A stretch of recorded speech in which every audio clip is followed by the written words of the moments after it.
So Russiagate 2.0 is upon us. But unlike Russiagate 1.0, there is no basis for it. At least in Russiagate 1.0, we had this Steele dossier with a bunch of made up stuff, but at least it existed, and the media could run with that, and the Democrats could run with this dossier and what's in it. But Russiagate 2.0, which is centered around this FBI informant called Alexander Smirnov, who's just been arrested. Well, the media and the Democrats are completely going crazy about this, but on no basis. This is the part that's being completely missed. Smirnov hasn't said anything, and nor did the indictment of Smirnov say anything in relation to Russiagate 2.0, the idea that Russia is going to come in and swing the 2024 election. That's the narrative that's being put out there, but it just doesn't tie in with the actual story. So I'd say Russiagate 2.0 is kind of a downgrade from 1.0. What do you think? It is, but I also think at least in the moment, it's being very effective. I made the mistake of turning into MSNBC last night just for a second. I'm traveling and was with my father, but right away, what I noticed, first thing that was on was a talking head talking about how this witness, they just accepted as a complete lie, that, Biden never was being bribed by Burisma, how that invalidated every aspect of the impeachment and the efforts into Joe Biden. And, I think it's important to make a distinction that we have this one element that's, in question as to whether or not Smirnov lied about Biden being bribed by the owner of Burisma, Mykola Zlochevsky, and all the other events that went on in Burisma, Ukraine, also in China. You can't just forget about China. All of those things are still rooted in fact. We have the Latvian allegations that came out in January 2016. Those were credible, serious allegations of money laundering that Weiss specifically targeted to run out. So, what I've been seeing is that they've been using this as an example, whether he was lying or not lying, as a vehicle to discredit everything that Biden was being investigated in. Right. I mean, let's just rewind here for a moment in terms of where we stand. So there was this source called Alexander Smirnov, which, by the way, no one knew this guy's name. Not even House Republicans knew this guy's name until last week when he was arrested in Las Vegas, which is where he lives.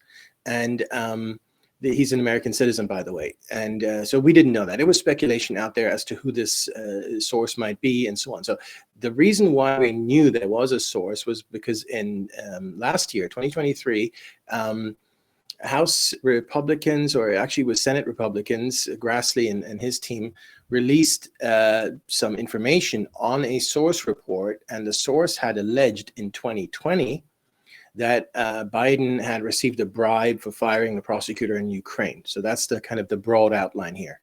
So in 2020, the source supposedly told us to the FBI. In 2023, we found out that the source supposedly told us to the FBI. Okay, just as you said, by 2023, when we found out that there is such a source, and again, we didn't know who it was, or didn't know any details or anything, the entire story already stood on its own legs. All the things you already mentioned, money laundering, Vadim Pojarsky with the deliverables email demanding that Hunter do something about this prosecutor, the fact that the prosecutor had seized all of Burisma's property, the fact that Joe Biden changed U.S. policy, the fact that Joe Biden leveraged taxpayer money in order to get this prosecutor fired, and on and on. And all this stuff was already known, and none of this is changed at all.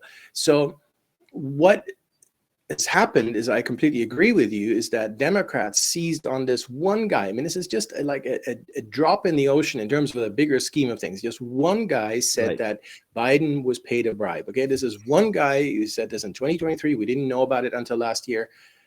And there's like a gazillion other data points and evidence. And they've seized up on this one guy to make it out as if everything, and we're not only talking about Biden corruption in Ukraine, we mean literally everything, starting in 2016, that Putin did in fact control Trump. That's the new narrative, or the new old narrative. And 2020, this is another one. I keep falling off my tree here every 5 minutes in terms of what the Democrats and their propagandists are putting out there. Apparently now, this whole Smirnov episode proves that the Hunter laptop was Russian disinformation after all. So it's kind of this catch-all. Just because Smirnov was arrested, everything that ever happened is Russian disinformation. And, it's kind of a complicated story in a sense, and it sounds, it doesn't help, his name is Smirnov, etc. It's easy to kind of tell this story to the people who don't understand everything that lies behind it. And if you're a casual viewer and you're being told that, hey, this is the guy that's responsible for all the information we have on Biden, he's not remotely. Just this one specific piece of information. But it's easy to kind of believe that. It's like I said, when I turned into MSNBC, again by mistake, I was throwing stuff at the TV. I was so annoyed. I think that it's important to note, first of all, to my knowledge, and you're more versed on this than I am, but he hasn't admitted, as far as we know, and it's certainly not in the document, that he actually lied. So it's the allegation that he's lied. He hasn't admitted that he's lied. There's another interesting data point as well, in that he's referencing Joe Biden as the big guy in June of 2020.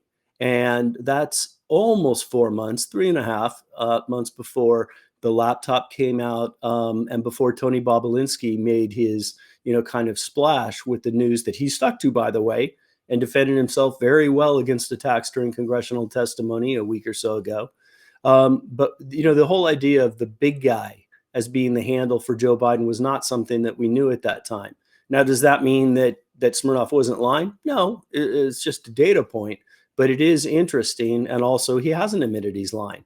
But I guess I'd go even further and say maybe the biggest point in all of this, the FBI is responsible for their sources. And it's just a fact of life that every confidential human source embellishes.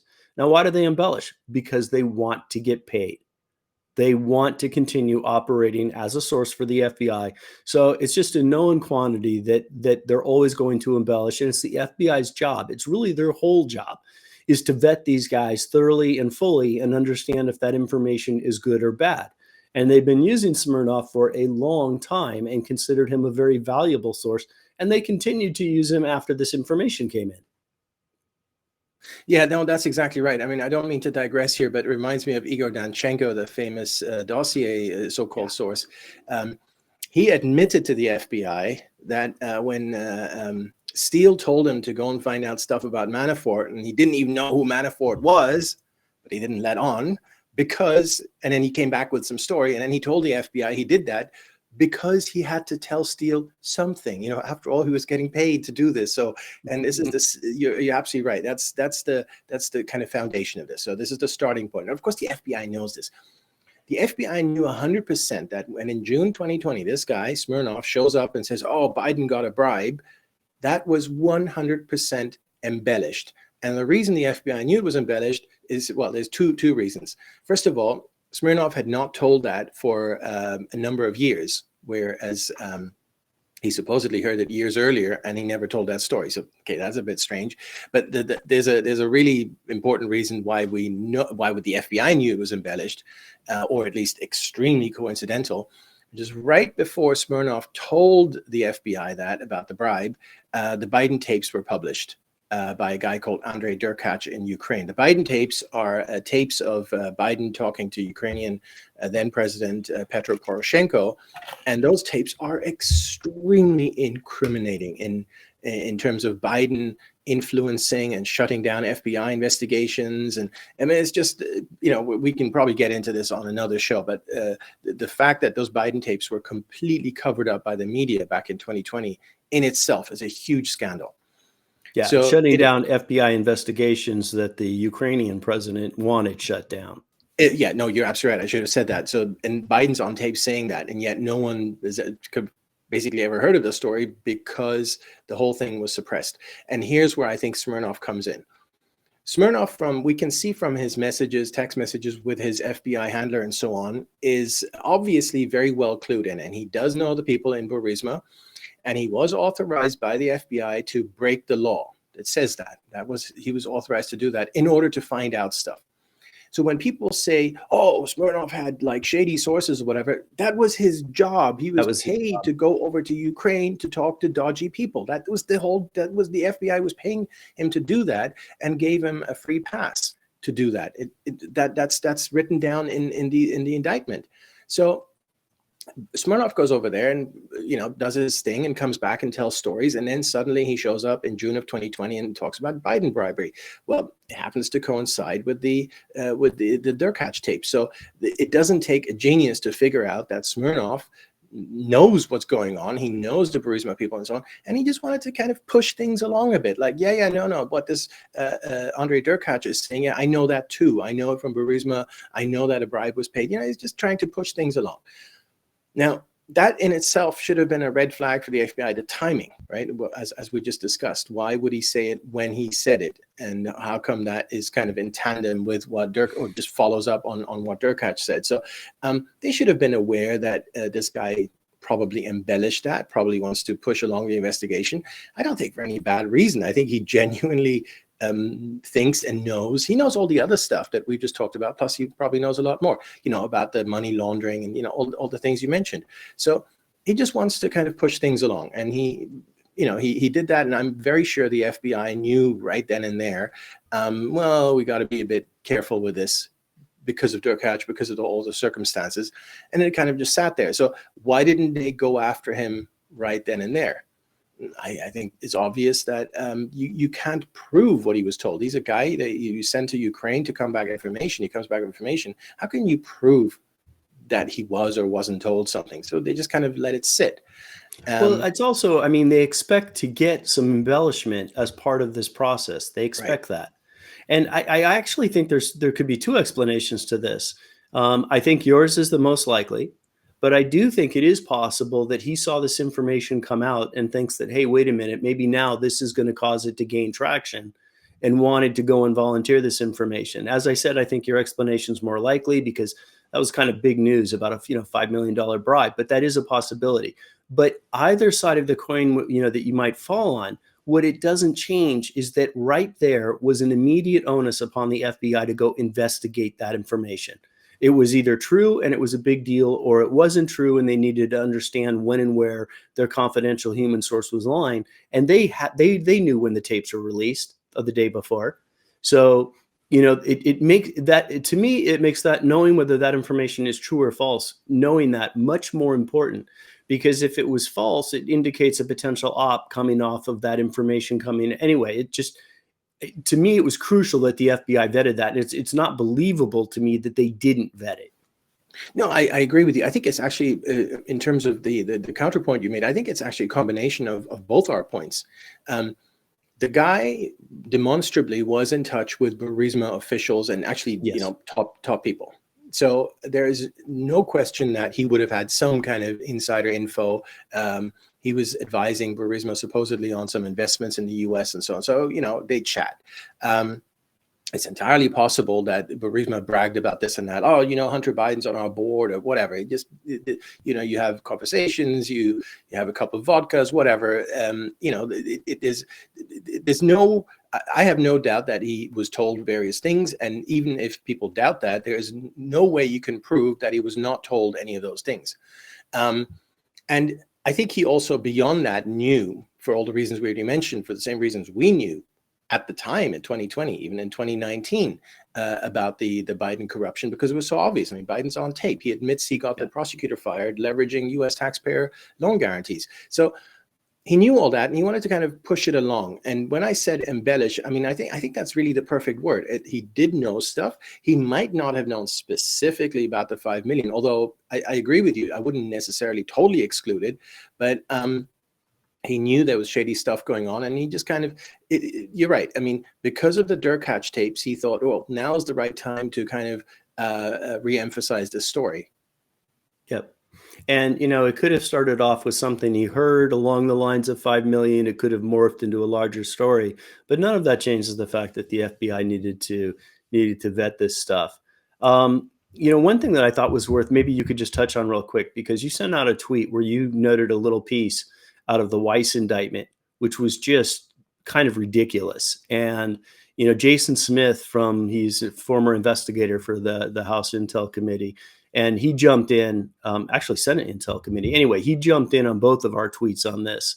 And, in responding to yours, saying, hey, this is a reason this information shouldn't have even been included in the indictment. The point that I'm trying to make is all this is going into this feels like Weiss had his hand really forced on this.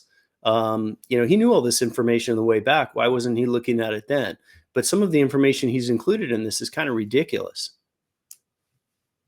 Yeah, no, let's kind of break this down. I mean, first of all, when we say the FBI knew in 2020 there was a problem, we mean they knew. There's no question that they knew. And the reason why we know that they knew is because the exact same argument that Weiss now puts forward, Special Counsel Weiss in his indictment against Smirnov, is an argument that you could have put forward on the day that Smirnov told a story back in 2020, which is that it's not really the most sensical argument, but anyway, here's the argument. Smirnov alleges that he was told the story about Biden bribery by Burisma's kind of top officials in late 2015 or late 2016. So there's a problem right there, because it shows you that Smirnov himself wasn't really, clear about the dates. And this is in the first instance. This is the first thing he tells the FBI guy. Now, was he making it up? Is that a sign that he was making it up? But anyway, that's for the FBI to figure out. But that was his story. And now Weiss's story is that, he couldn't have been told these things because the prosecutor was fired in February of 2016. Well, that's what I mean about nonsensical.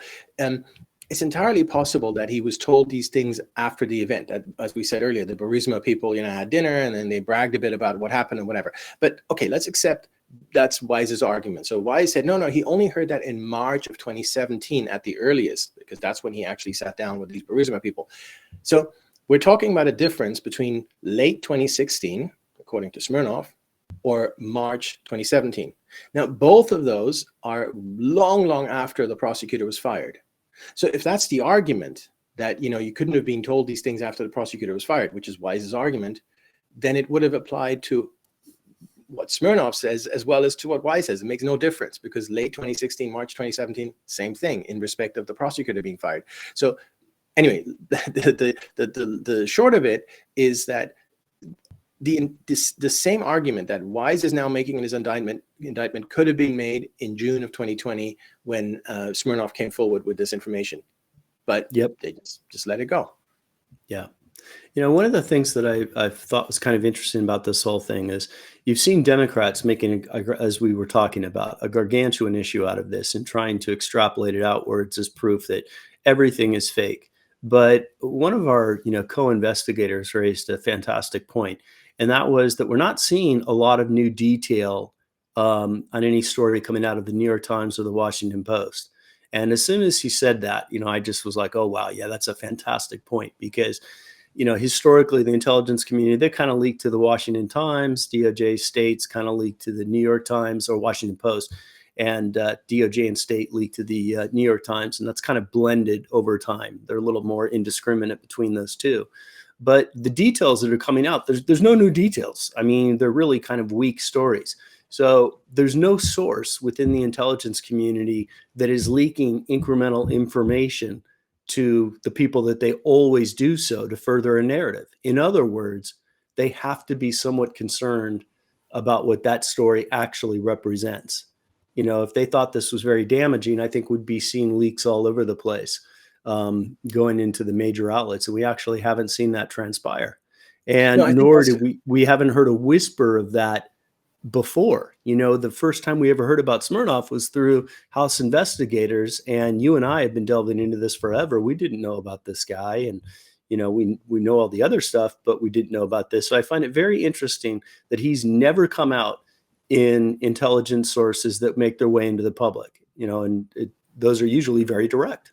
No, you're absolutely right, and that is a really, really good point. And I think it comes back to the whole reason why this case was brought. So as we just laid out, this case could have been brought in 2020, but it wasn't. So they just let it go. maybe because they knew that even though FBI thought this guy was embellishing, there's no way of proving what some guy in Ukraine told him or didn't tell. It's just, you can't prove it. So you just got to let it go. Or they just didn't look into it, or, for whatever reason, they didn't do it back in 2020. And then all of a sudden, now this kind of jumps out and David Weiss pushes it. So there's all kinds of theories. Why did Weiss do that now? Is he trying to atone because he indicted Hunter on tax charges? So he has to kind of do something on the other side. Other people are saying, he's being directed to do this, to deflect. I think that's entirely possible, to deflect from, Biden's many problems. Ultimately, we don't know why, but it's extremely suspicious that it's happening now. Another fact that's really suspicious is that this case is not in Weiss's wheelhouse. He's supposed to investigate, Hunter Biden corruption in basically out of Delaware to begin with, before he was even made special counsel. Normally, this thing would have been just farmed out or referred to DOJ, but that didn't happen. So why did that not happen? Why did Weiss do it? Maybe DOJ didn't want to have it, dirty their hands with this. And now we get to the point why this is, the one you made about why isn't there any kind of new information backing it up and pushing it and so on. It's a really dangerous game bringing this case. Yes, there's a short-term huge effect, and we all see it, Russiagate 2.0, because Russian intelligence and so on. But when you look at the case, when you look at the indictment, when you look at the filings, there's just nothing there.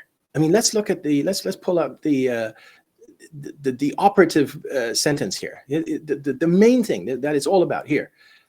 During his custodial interview on February 14th, Smirnov admitted that officials associated with Russian intelligence were involved in passing a story to business person one. Business person one is Hunter. Okay, right. So, and there's the problem right there. It doesn't say that there was that Russian intelligence gave disinformation about Hunter to this guy Smirnov. It doesn't say that at all. A story could be anything. It could be, what he had for breakfast or whatever. It doesn't. And then the other big word here is, we just put this up again here, associated with. People associated with Russian intelligence. What does that mean? It could be someone's grandma. I mean, so this sentence means nothing. But when I read that, I think we both had a similar reaction to that, is that sentence felt very, very forced, because it obviously got used. Everybody is out there now talking about all the information on Joe Biden came from Russian sources. Therefore, it's Russia collusion. Therefore, it's Russiagate 2.0. That was sort of the sentence that got us to this brand new Russiagate narrative. And as you note, it's a source. It's associated with. So, a story.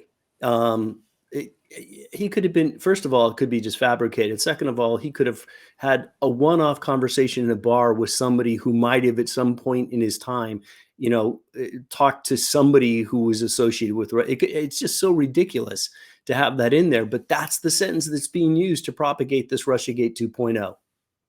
And what makes it so dangerous, such a dangerous game for Democrats in this respect, to have now, started Russiagate 2.0, is you would have noticed that the sentence that we just put up starts with, after his arrest, he said, blah, blah, blah. So this is not even the indictment. This is something he said after the arrest, which, Weiss is seized on. That just goes to show you how incredibly weak Weiss's case is. The original indictment doesn't even have that. The original indictment, as we just talked about, has this date discrepancy, which is so easily dismissed in a trial if Smirnov goes to trial. So because Weiss knows this is all so weak, he now pounced, to use a Democrat media word, pounced on this, associated people associated with Russian intelligence telling a story. So just to demonstrate how weak all this is. So again, that then leads to the conclusion that if Smirnov goes to trial with this, he has a very, very good chance of being acquitted because there's just so little there. But the danger for Democrats is that in this trial, a lot of dirt will come out. A lot of these things will be exposed. David Weiss will be exposed for, there's another section we can look at here in a minute. He's basically a Democrat operative, but more importantly, the Bidens will be exposed because, Smirnov does know stuff. He was in touch with these Burisma people. And all he has to prove is that, well, the date discrepancy, as I mentioned, is a pretty weak point, but all he has to prove is that, actually, he doesn't have to prove it. Weiss has to prove that Smirnov was not told this story. Why, Smirnov just has to say, well, I was in touch with these people. They told me this. So it's going to be very, very bad if it goes to trial. So the danger, the risk. None of this invalidates the fact that he was very actively involved with Burisma.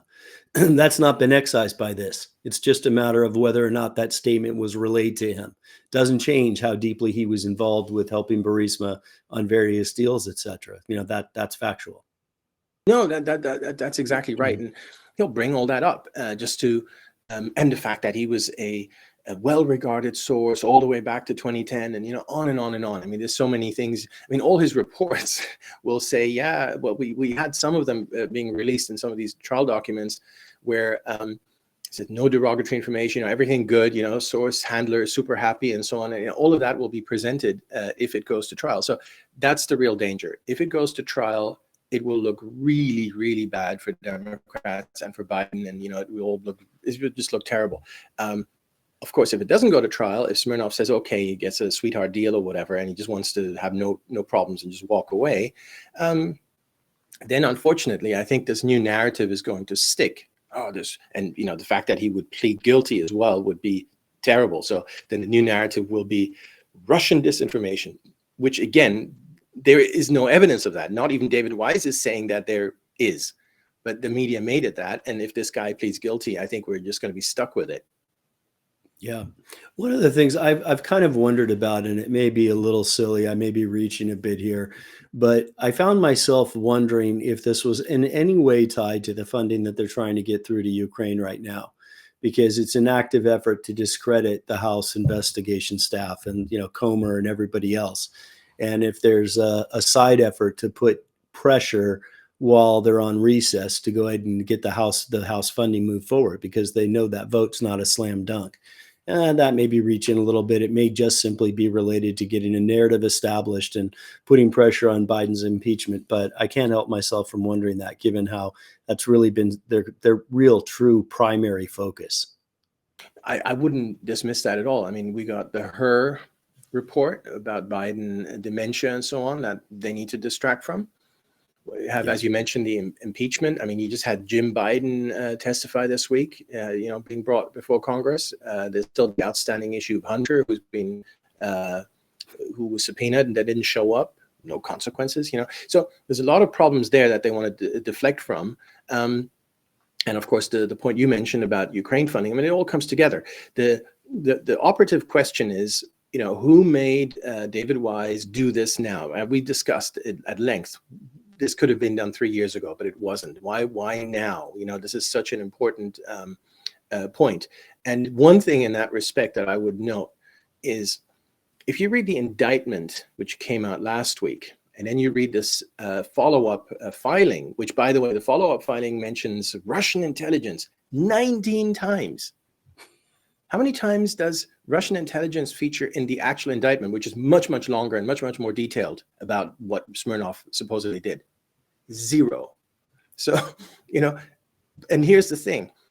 If you read both those documents, the new one and from this week and the indictment, the new one from this week is just a filing in terms of keeping this guy in jail. That was the purpose of it.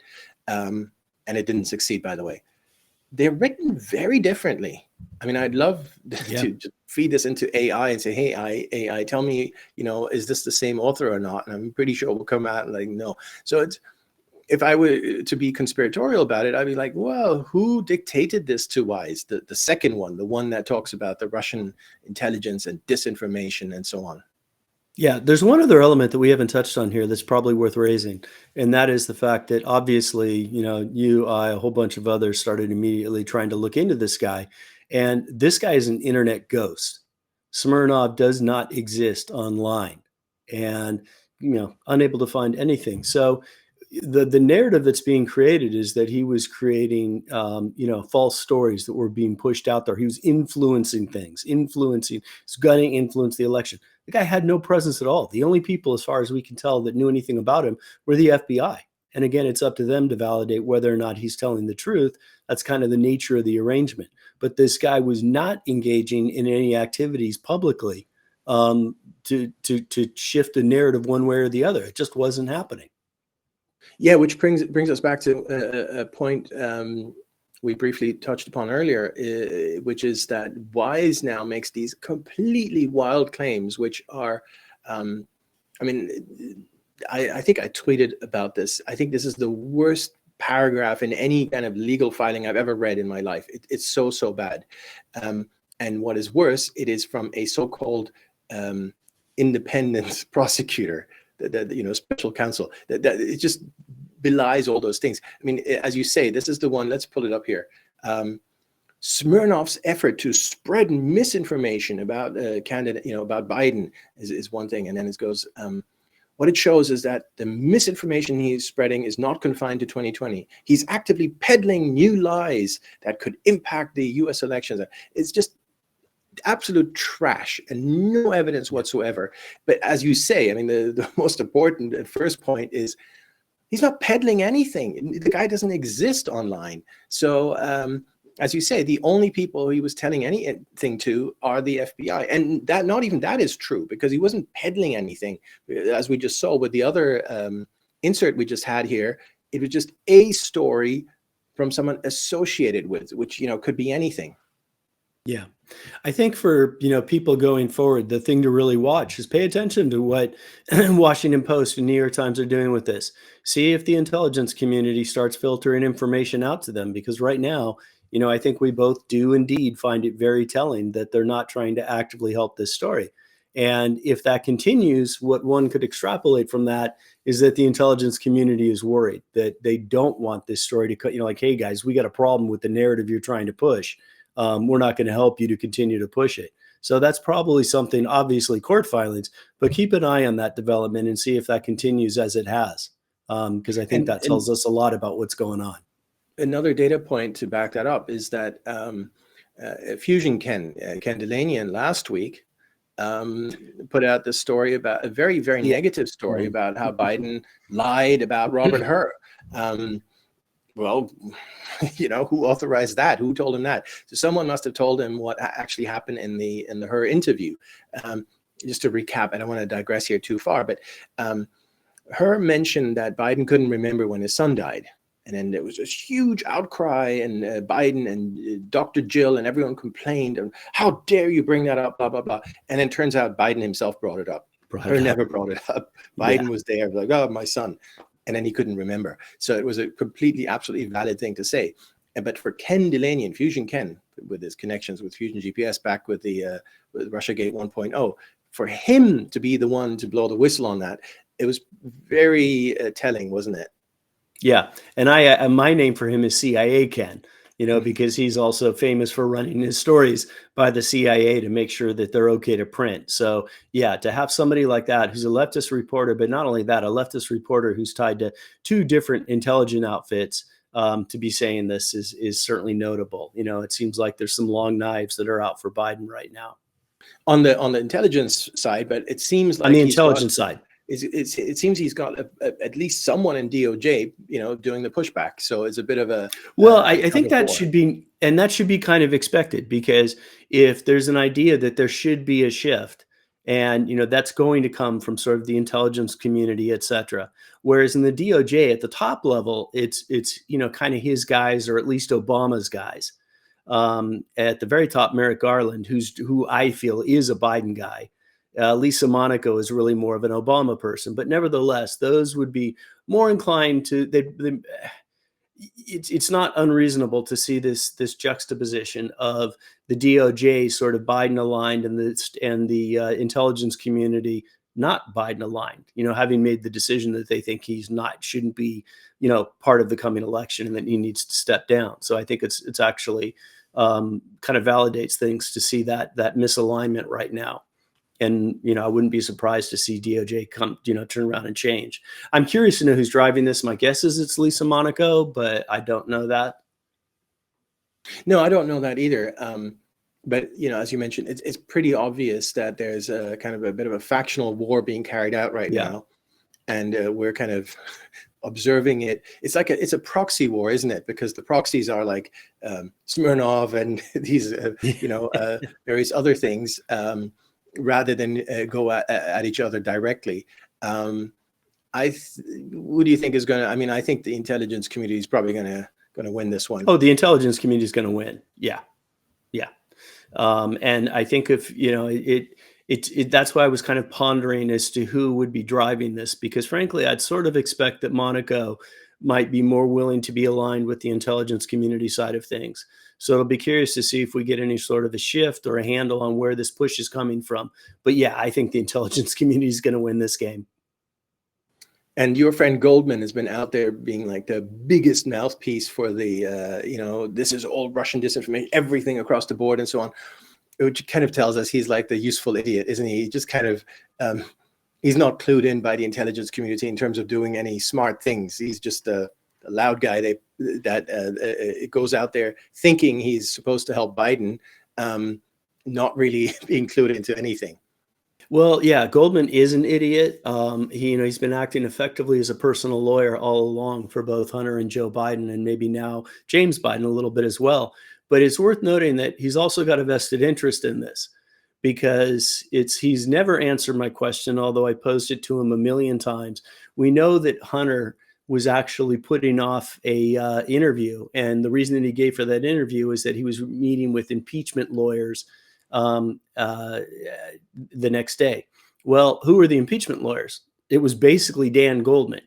Dan Goldman was running the original impeachment into Trump.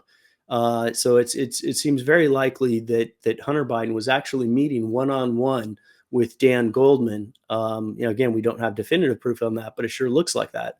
And he's very carefully avoided ever answering my questions on that matter. So, my opinion is not only is he kind of an idiot who's, quasi lawyer for the Bidens, but he has a reason to be. He's got a vested interest in not getting exposed for what he engaged in during the impeachment hearings of Trump. Well, we'll see what happens. My advice is, just sit back, grab some popcorn, enjoy the show because of this fight going on. But at the same time, push back on this narrative that somehow this has to do with Russian disinformation. As we mentioned, not even David Weiss is making that point. This is just totally made up, that they picked out the Smirnov guy and just attached that label and just keep pushing points that are not even, to come back how we started here. At least Steele and Danchenko made a bunch of actual accusations. So here, not even David Weiss is making those accusations. And also, just don't give in to the fact that this somehow alters the entire narrative on Joe and Hunter Biden, the fact of what they have actually engaged in. It doesn't matter what Smirnov did or didn't do. None of his actions invalidate all the other things that happened with China and with Ukraine. That all stands. So, don't allow yourselves to get swayed that somehow that invalidates the other things, because it absolutely does not.